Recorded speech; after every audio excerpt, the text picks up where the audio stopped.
Hello and welcome to From the Be All End. I'm Andrew Greaves. We are back, myself, Darren Bentley, and Paul Woodhouse, reporting for pre-season training a little earlier than the rest of the squad. I don't know what that says about the shape we're in. I think I'm probably about a stone heavier than when the season finished, so I'm definitely not looking forward to Gaffer's Day or the pinch test. But Woody and Daz, how are we? We enjoyed not much of a summer, is there? I mean, it doesn't feel like that long since the season ended, and here we are again. The players are due back in, not too long. The Club World Cup is going on in America. Woody, what's your summer been like? I mean, it's just starting. I mean, I've just checked the dates, and yeah, it's Thursday, June the 19th, isn't it? It's a 24/7, 365-day year escapade, this football lark nowadays, isn't it? So It we is, better it not is. complain. Be careful what you wish for. Yeah. Yeah, definitely. Daz, I know we were all talking on the WhatsApp group about the FIFA Club World Cup, and I think it's probably fair to say that it's passing certainly the gang of us this side of the Atlantic by a little bit. I did tune in for the Chelsea game the other night. That was quite interesting. But have you wanted a rest from football? I know it's difficult for you working at Everton. I mean, football is your day job, but have you tried to have a rest from football in preparation for the new season? I have not looked at football since the last home game of the season. You'd be glad to know.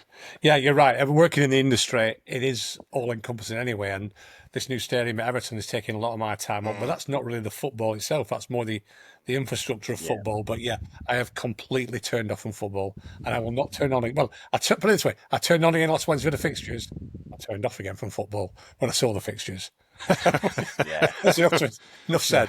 Yeah, Exactly. well, let's start with the fixtures. I mean, that old adage is we have to play everybody home and away, etc., etc. But Woody, I mean, you want the cards to be dealt in a certain way, don't you? And that first people talk about the first five fixtures, but I think fixture number six is Manchester City. So let's talk about the first six fixtures. What are we winning in that run, and where are we getting a shock? Is the shock that we lose to Sunderland and we don't get Yeah. any points out of that first six? What's your kind of take on that start that Scott Parker's side have got? Well, in one respect, it's obviously quite easy, seeming where everybody finished in the first three. But there isn't. There's never an easy trot of games, is there? Yeah. You know, we try and kid ourselves that there are these little periods we like to start off well, or we like to, get the hard stuff out of the way first. Whatever it is, you've just got to kind of be ready, get a little bit of luck on your side, and roll with it, haven't you? I don't think necessarily we'll go into it like we did under Vincent and completely blow everything up and say, let's have a do with like a load of untested kids. We won't necessarily try and hamper ourselves this time round as much as we did last time round. But it's going to be difficult no matter what, isn't it? It's going to be an absolute nightmare. Yeah, and Daz, there was some Opta kind of ranking of easiest starts, and we had the fourth easiest start. Now, that is obviously due to the fact that our first two away games, which are either side of the Sunderland home game, are Spurs, who finished 17th, and Manchester United, who finished 16th. Now, given the fact that Thomas Frank doesn't tend to start reigns at clubs very well, even taking that into consideration, you cannot see Spurs and Man United finishing 16th and 17th this coming season, can you? Especially with, certainly some of the transfer business that United have done and are going to do. It's all a bit, I don't know, it's all a bit bullshit, isn't it? Statistics like that. I mean, it's a difficult start in it. First two away games, Spurs and United. We can sugarcoat it as much as we want, and Opta can sugarcoat it as much as they want. It is the start from hell. I'll tell you. I mean, we know the Premier League; it's a relentless beast, the Premier League. And even when you get a so-called easy spell of games, that's usually two games somewhere in the middle. But those first four games of Tottenham, Man United, Man City, and you mentioned the sixth game, the seventh game's Villa away. Yeah. Those first four away games are, dare I say it, they're almost write-offs. Yeah. And I know Scott Parker's pragmatism will come into play, and will be a far tougher beast to break down, I think, than we were under Vincent Company. But we're playing superpowers now. We are playing superpowers week in and week out. And already the Sunderland game at home, stupidly as it sounds, is the second game of the season. Sounds like a massive game, because if we don't beat Sunderland, we could well end up going into October with precious few points on the board. I think it's a start from hell, but this is the Premier League. This is what we're up against. I mean, it's all about the top six and everybody else, isn't it? Yeah, yeah. And you talk about the kind of the beast you are up against big beasts. I mean, I think a lot of talk last season was there's no real shit teams in the Premier League anymore, is there? Apart from the sides who come up. Yeah, apart from us. Essentially, the last two Yeah. seasons. But you've kind of your Brentfords who you think might get sucked in, your Palaces, your Brightons almost, your Wolves, your Evertons, dare I say, it, your West Hams. They all now are, yeah. Some of them still aren't great sides, but they've just got that little bit of extra now. Is there anything, Woody, in terms of, Brentford obviously losing Thomas Frank and some of their players, Wolves being pillaged, West Ham being West Ham. Is there a glimmer of hope there that actually, whilst next year's shocks might not be Man United and Spurs, flirting with relegation, but not really, that some of these teams who we've come to see moving on to that next level, and don't forget, there's a few sides having to juggle European campaigns as well, and we know what that's like. Is there a glimmer of hope there that, some of these, lesser teams might suddenly get sucked back into relegation dogfights? Well, there has to be, hasn't there? Otherwise, we've got nothing to talk about. But yeah, you can see there is potential with Brentford. We're looking at the likes of the Brentfords and the Wolves of of the world, aren't we? And we're saying, well, if we just spunk an extra 200 million on, a couple more players, we're in that group of players, that group of teams, aren't we? And conversely, while we might have to spend a little bit more to achieve that, they only have to go through a bad transition, such as a bad new manager losing a core of their players, and they've got to do it again, and they haven't necessarily been tested in that regard. So yeah, there should be sides that we're looking at targeting over the course of the season. Whether that means that they they will come down to our level, I've absolutely no idea. But yeah, we should target that, shouldn't we? Yeah, definitely. And Daz, you know a little bit obviously about Everton working there and what have you. How much and this sometimes affects teams, doesn't it? How much will the move to the Benny Hill David Dickinson Stadium at Bramley Moor Dock there cause Everton a little bit of perhaps discomfort, shall we say? Oh, you're just on mute. I think there's almost like a renewed optimism down there at the minute. There's almost feels like there's a line being drawn under the previous era, and the previous ground's gone now. It almost feels like there's a fresh start for everybody. I think you got some supporters down there that are a lot more optimistic about the season. They still need to bring some players in, but that will develop as the summer goes on. I think the hope is on moving to that new stadium, which is a magnificent stadium, by the way. I can't wait Yeah, it looks it. the Burnley fans to see that, although it's going to be a Wednesday in March, but that's another story. Um, but I think you look at it, I mean, Everton were a side that perennially in the last few years have struggled. Yeah. They've never got relegated. No. They're the sort of sides we're up against now who are battle hardened at the lower end of the leagues. And there might be some imponderables. Manchester United, we can all see Ruben Amorim ended up back in Portugal within 12 months. And United could well be as big a mess next year as they are this season. Yeah. But even as big a mess as they were this season, they were comfortably safe. Tottenham aren't going to be as bad again. You are looking at the Brentfords, the Brightons, the West Hams, dare I say, Maybe the Palaces have had a Forest, great yeah. season. But Bournemouth have just had their best Premier League season finish. Yeah. I'm sounding like the harbinger of doom here, but I can't honestly say I'm looking forward to the new season. I'm looking forward to the sort of seeing the great players at Burnley again. I'm looking forward to the atmosphere being incredible and being on Match of the Day on a Saturday night, although probably a lot of the games will be on Sunday next year because of the European teams. Yeah. So there's a lot to like about the Premier League, but there's an awful lot to like about the Championship, and I'm going to miss that, I think. Yeah, definitely. We'll be back. Let's kind of get a bit more upbeat then, Woody. I mean, we've lost Egan Riley. Yeah, sorry about that. Yeah, we've lost Egan Riley.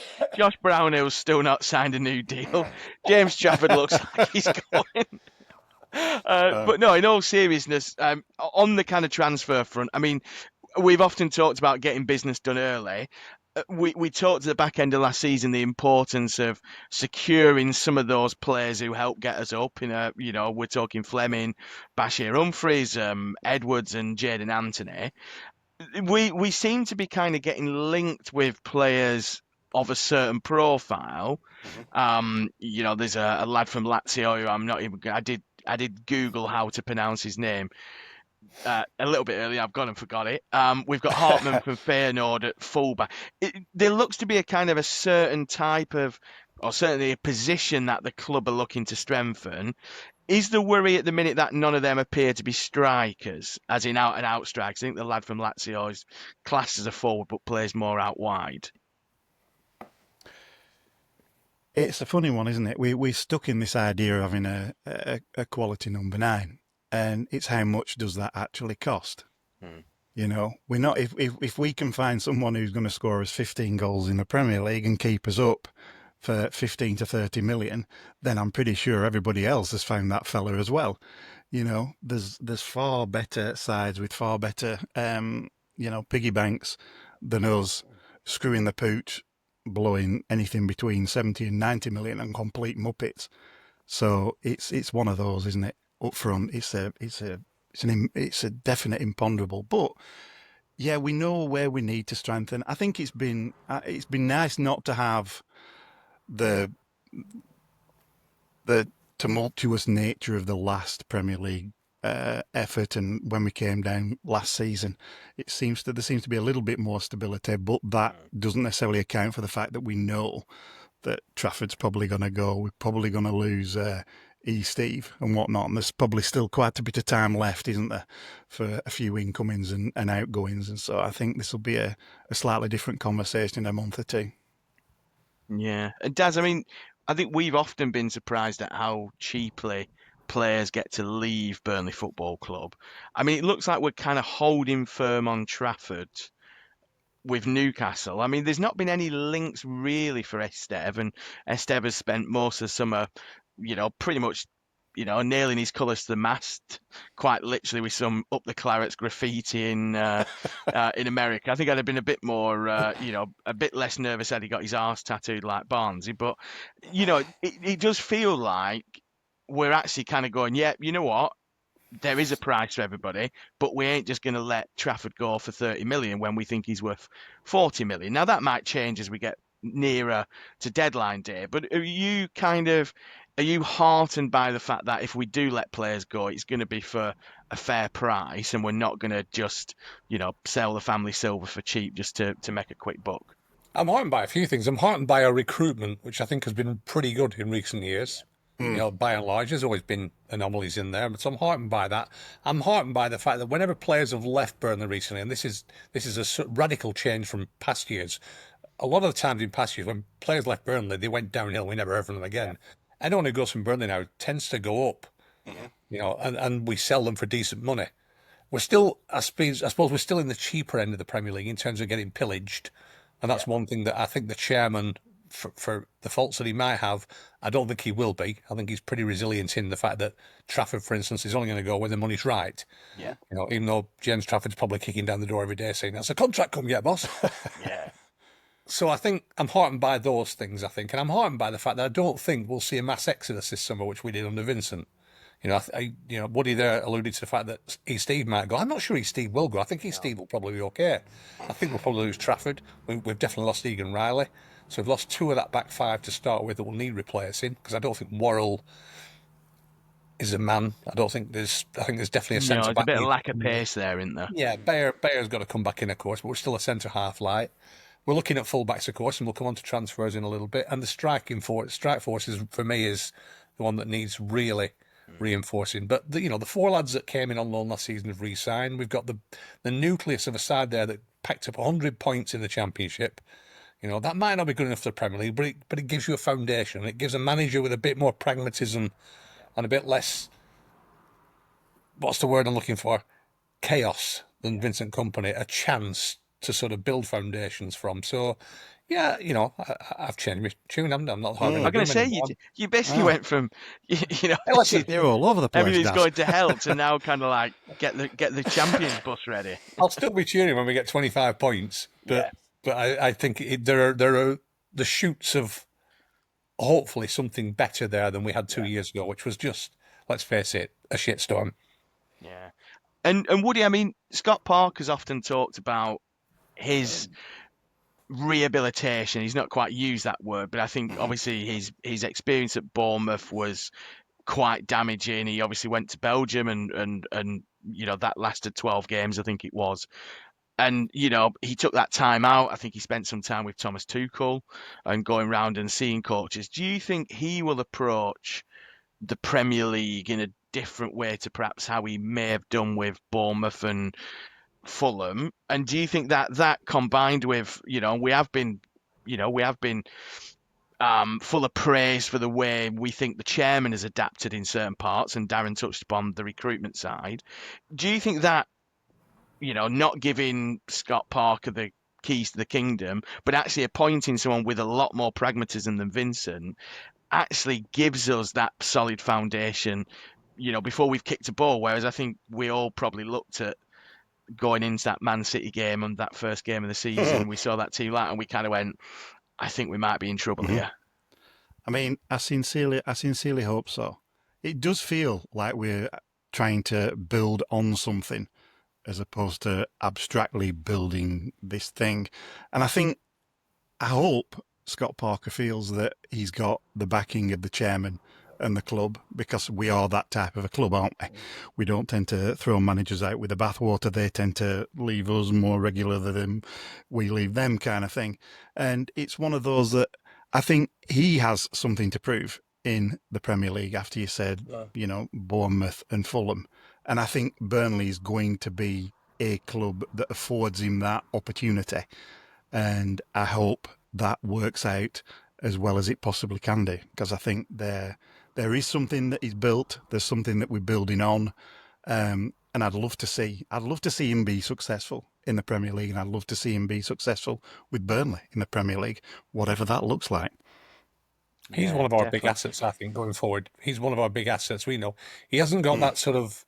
He doesn't go up and down. He's not like an Ange Postecoglou who's arguing with the press 1 minute and then saying I win something in my second season or the next. He's not an Amorim who goes into his shell. It seems to me he's on a level, even keel. And I think that's a real positive for this club. Nothing will get to him. Nothing will get on top of him. He'll just keep on going. Yeah, definitely. Let's move on to kind of transfers. I don't know if it's just me, but I find the obsession with bringing back former players really, really odd. Like, I know journalists get a little bit lazy, so we've got obviously linked with Harwood Bellis. I mean, Teller is the constant one for being linked. We've been linked with Michael Keane. Somebody says, "Oh, Ingsy's leaving West Ham and Cornet is available."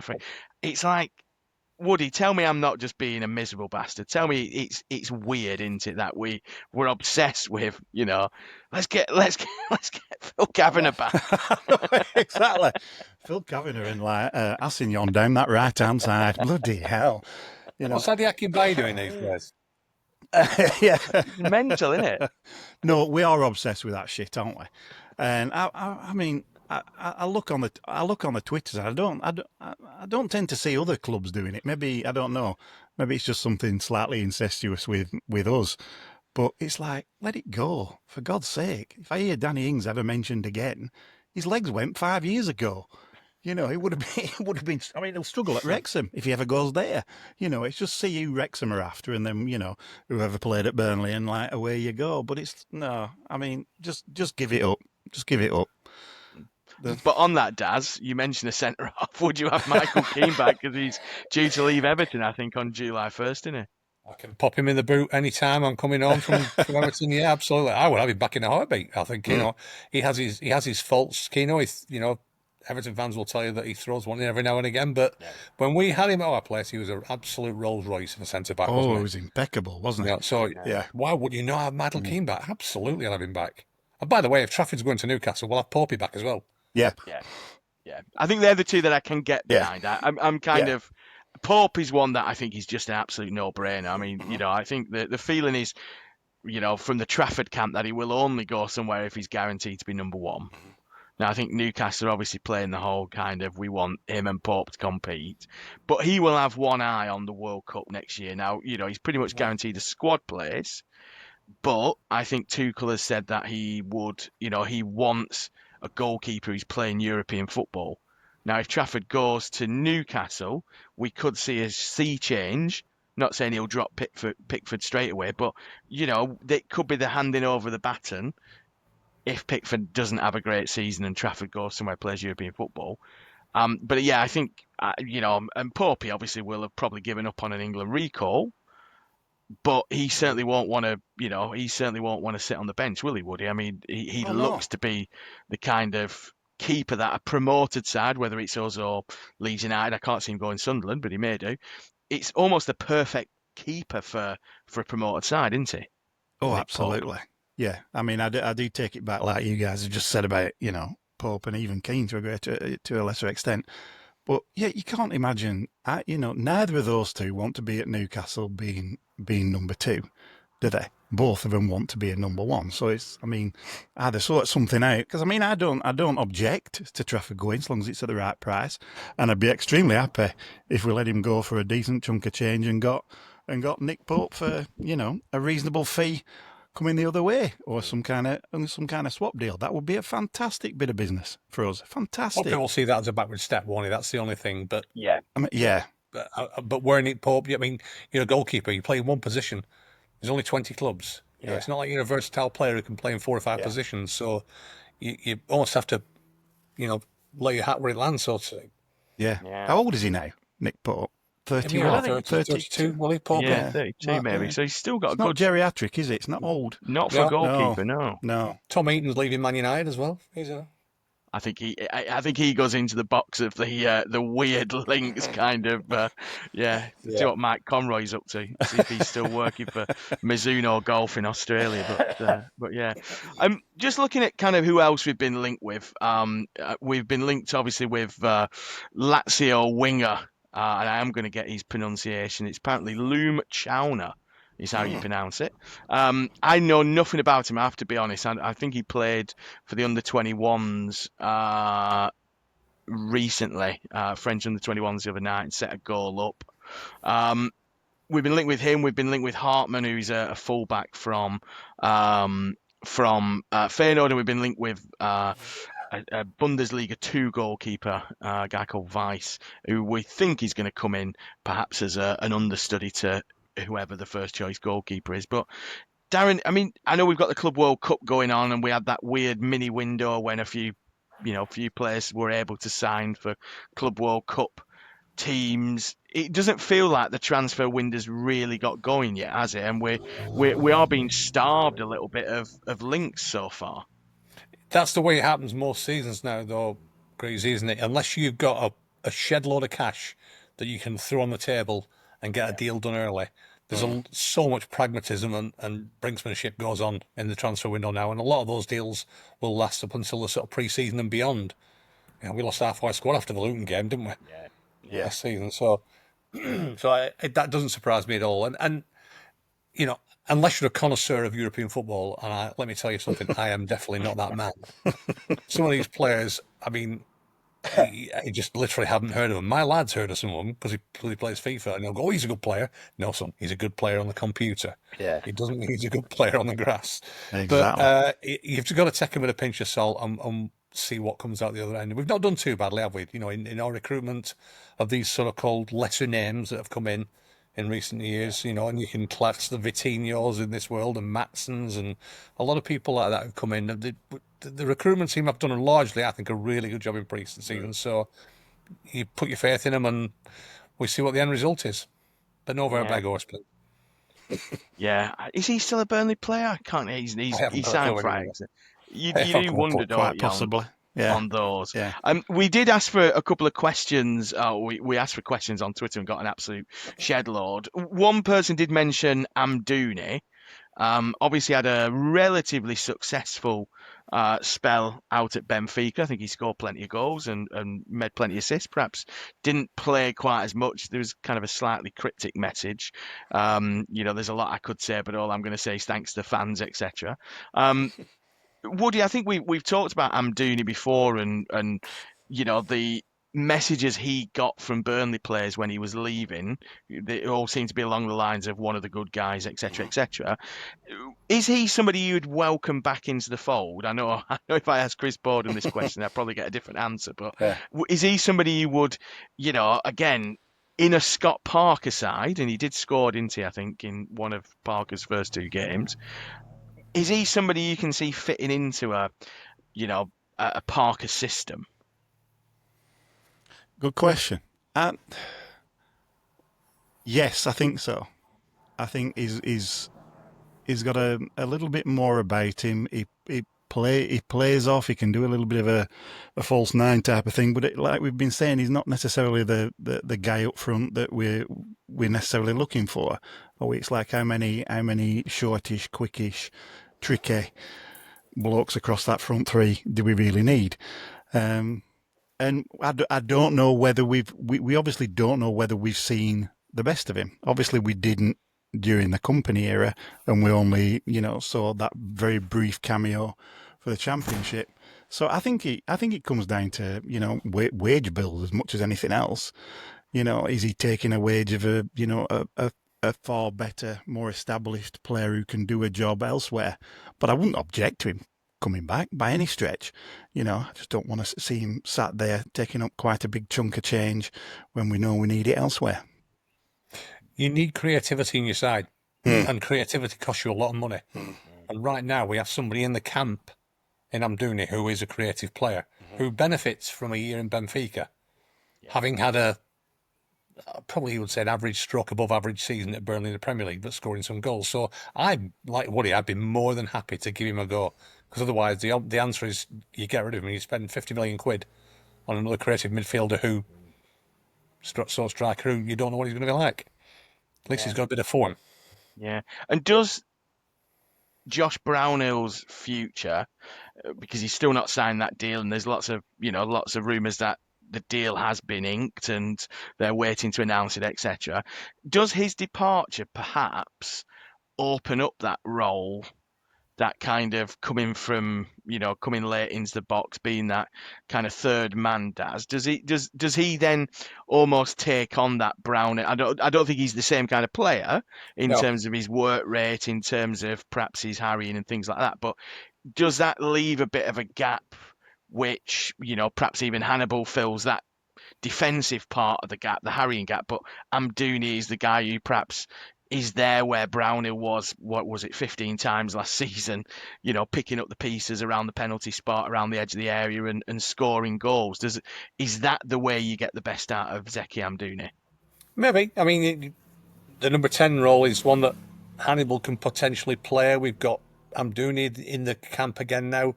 The issue I have with Josh Brownhill, and it's still a similar issue somehow with Amdouni, is been there, done that in the Premier League.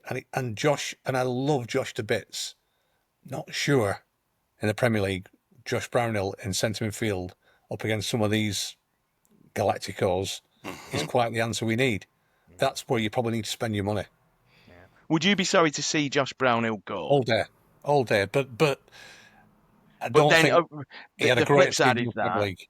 Does he then get into your side? So you obviously upset to see him go. There might be kind of we all have emotional ties with certain players, but does he earn his place in your starting 11 because he signs a new contract? Big question mark. I think there's a big question mark over that triumvirate of Josh Cullen. Well, the three Joshes. I love all three of them. But Josh Laurent in the Premier League, that we're tossing a coin there, aren't we? Josh Brownhill, we've seen it in the Premier League, and he wasn't quite at that level last time. Josh Cullen, maybe less so. Josh has got a lot of international experience as well. So that's a big area for me, I think, where we need somebody in there who's of a real calibre. That's where you spend your money, I think. Yeah. Woody, just sticking with that kind of midfield area, I mean, one player who we perhaps didn't think would be the player is Hannibal, isn't it? I mean, are you kind of going into next season thinking, you know what, actually, I think Hannibal, post his sending off for the stamp, proved himself. I mean, before that, I think he was nigh on useless. I mean, busy idiot, I called him a few times. But since then, something changed in his demeanour, in his kind of persona, in his everything, his discipline. Was there enough in that back end of last season, that second half of the season, to make you go, you know what, this lad can finally fulfil his potential at the top level? I hope so, and I agree with your assessment. I also think that I think, was it the League Cup, or was it a league game on the turf where he just ran us ragged for United? Yeah. Yeah, he took the piss. And if he can, yes, it's against lesser sides, but if he can do it against the lesser sides in the Premier League, then I think there's infinitely more that we're going to be able to see from him. And he's very much he's a confidence player, isn't he? Like a lot of them are, but he always has to be that centre of attention, and it has to, he has to be the man. And if he can step up and do that, then it'd be he could have a very good season, but he's going to need a little bit more support than just being a two, isn't he? In a two-man midfield, we can't have him being overrun. So I'd like to think that, yeah, there's a lot of potential there. Yeah, definitely. One player we do keep getting asked about, and obviously it has been a kind of perennial talking point, is Mike Trezor. Now, I think there's been some kind of interesting developments with that. He posted a picture of himself topless. I was thinking of doing the same, but Yeah. given the fact that we've not yet had his pre-season, I think I'll stay. And I'm to have my tea. Yeah. There's been the picture showed a number of scars which were perhaps consistent with some of the insight that certain people had last year about his absence. There was this talk that he'd been, very ill, and I think Scott Parker alluded to that. And lots of people speculated what it is, and a few people I've spoke to basically said, the surgery he had was pretty serious, and it's basically a miracle we saw him at all. Given the fact that Scott Parker seems to quite like him, Daz, calls him Mikey. He's always, he kept, he was part of those end of season celebrations, which had he been this bad egg that some Burnley fans like to paint Trezor as, I don't see Scott Parker being the kind of person to keep him in the camp. Do you think there's and I hate this kind of like a new signing because we used to use it all the time, didn't we, in newspapers? And managers used to use it. Do you think a Mike Trezor, fully fit, hopefully, casting off the health issues he had, again, could be that point of difference? Now, again, you might say we've been there, he played in the Premier League, but did he get enough of a chance under Vincent Kompany to show either way? And does he perhaps be that point of difference that, as a promoter club, you're looking for?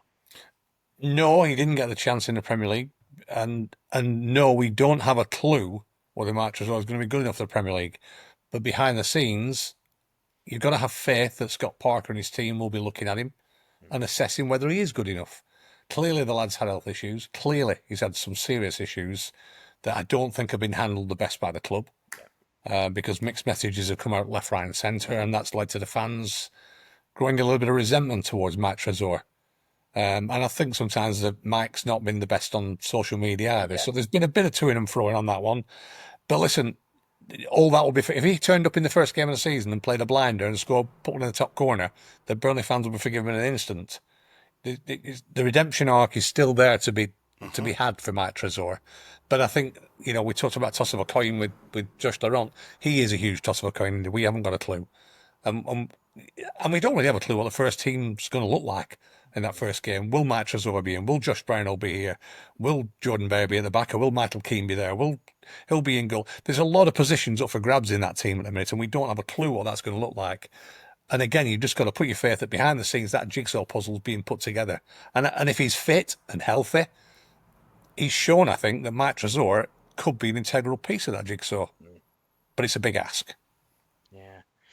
One of the things, Woody, this year, I mean, it doesn't help you being out in Cleveland, but we've complained for the last couple of pre-seasons that there's, we get very little chance to see pre-season. I think the game in Genk, wasn't televised. I think the game against Benfica was televised. But we've got a few fixtures this year at home, haven't we? I mean, we've got trips to Huddersfield, Stoke, and Shrewsbury, I think they are, and then a game against FC High Profile, who we believe is going to be Lazio, given the fact that Lazio appear to have announced that they're playing at Burnley, but Burnley haven't yet announced it. Yeah. I know kind of pre-season is what it is, and I was in the Isle of Man when we got beat by the Isle of Man. There's always a weird, we thought we were going to be brilliant under Vincent Kompany when we beat Benfica, for God's sake. But it does give the fans a bit more of a chance to get a bit of an idea of what to expect, doesn't it, going into that Tottenham game? Of course it does. Yeah, and like you say, it doesn't really mean a whole lot, because it just means that you go off the spectrum of deep ends, doesn't it? You're either completely shit and you're going to get hammered, or you're gonna set the world on fire because you've just smashed Huddersfield 10-0. And it's it's a ridiculous benchmark. But there's still that little bit of excitement, isn't there, when you think about back in the good old days, the idea of Lazio turning up, on the turf. There's still a little bit of a shekel going up on the back of your neck, isn't there? It's quite a nice thought that the likes of Lazio will be turning up on a slightly musty Tuesday night for no apparent reason. But yeah, bring it on. Let's see what's going on. We like to see those formations, shapes, new players, and it's always been the case, hasn't it? So it should be quite entertaining, hopefully. I'm sure somebody somewhere, probably Boards actually, has done some analysis of the sort of how you're doing pre-season versus how you start a season. Yes. But I bet the complete randomness of that poll would be that there is no answer. Yes, exactly. It's completely useless. Yeah. Premier League's about fitness. Premier League pre-season's about fitness, gelling players in. So you can't go off that. That said, we all want to be there, don't we? Yeah, definitely. We'll just end with a couple of questions. Like I say, we did ask some questions. We are going to, the rest of the squad will be back for pre-season early next week with another pod where they'll answer some more questions. But I thought I'd ask this question just because I already know what I think Justin would say to this. But somebody, I can't remember who it is, somebody asked who the favourite. Oh, it was Nathan. There we go. Nathan asked, what's your favourite Burnley shirt of all time? So, Daz, let's come to you. What's your favourite Burnley shirt of all time, do you think? I've got a couple, actually. Probably the one that always springs to mind, and I thought it was an absolute beaut, was the 2009 first Premier League season kit, the replica of the 60 kit. Yeah. Just the Cook Oils one. It was just heavenly, wasn't it? Yeah. It just looked the dogs. Even the away kit was the white replica from that year. The replica as well. from the away kit from 59-60. We did some great stuff at the club when we launched that kit with the old football Adamar designer at the time. Did some really good stuff to sort of recreate the turf moor as it was in the background with Robbie Blake wearing it in the foreground. It just came together beautifully, that kit, didn't it? I love that one. Yeah. And the other one is the Adidas one with the 3 white stripes on it, which I loved. Yes, P3 computers. Yeah, that was one of my favourites as well. Always home kits, never away kits. Yeah, I agree with that. I do like the Adidas one with the 3 stripes going down that. It seems to have come back into fashion because quite a lot of the lads were wearing it on the victory parade. But I agree with you. I don't think you can ever really fall in love with an away kit, can you, Woody? I was going to say the 80s multi-part yellow away kit. It's a nice with the claret and blue on the shoulder. Yeah, it's a nice the yellow. Only away kit that I've got a copy of that. Yeah, I've got that. But yeah, and I think a lot of it comes down to emotional attachment, doesn't it, to a particular season. I mean, I'm always fond of the 4th Division Championship one. Yeah. In fact, I was trying to drag it out today, but I think somebody's lost it in wash, so I'll be having a word with her later. Yeah, she shrunk it. I would probably also pick 91, 93 because back in the days when we used to keep them for 2 years mentally. And probably the one straight after that, which was the 93, 94. The kind of claret mitre, which has the Uh-huh. beautiful mitre collar, The which yellow I in it. absolutely, the Yeah. yellow, yeah. Mm. No, the one before that, sorry, the Wembley one. The Okay. yellow Oh, one was, the one with the yellow on, actually with the kind of almost oversized badge, I think, yeah. which was I think the first division season that we got relegated. That was pretty good. Yeah, I enjoyed that one. And then the final question, which is going to be a rhetorical one, because I know you both have probably already done so. The Burnley Independent Supporters Association has said the question is, have you considered joining the Burnley FC Independent Supporters Association yet? I have paid my £5. Barry Kilby has been announced as the president of that group. We are going to speak to some of the kind of interim steering committee in an episode in a couple of weeks to find out a little bit more about that. But if you've not yet signed up and you want to find out a little bit more, then if you go to Burnley FC ISA on Twitter, you can find out a little bit more than that. I know I was speaking to John Robertson, who's on that committee, and he was saying things have been going well so far, and they're trying to get a kind of fan-led democratic group aiming to kind of connect supporters with the club in a way that perhaps some of the mechanisms that are currently in place don't yet do. So I'm sure, like I say, lots of Burnley fans, if you've not seen that yet, do check it out. £5 to join. And yeah, a new committee will be in place when they have the AGM, so you can join that as well. Excellent. Let's leave it there then, chaps. Thank you so much for that. We are back. It felt good to be back. Like I say, we'll be back again early next week with another episode. Do keep your questions coming in. I know this season we are going to have a kind of Claret's mailbag in most episodes where we answer kind of burning questions. Lots to come from us over the summer. Lots to come from us next season. But until then, enjoy the rest of the week. Enjoy your weekend and up the Clarets.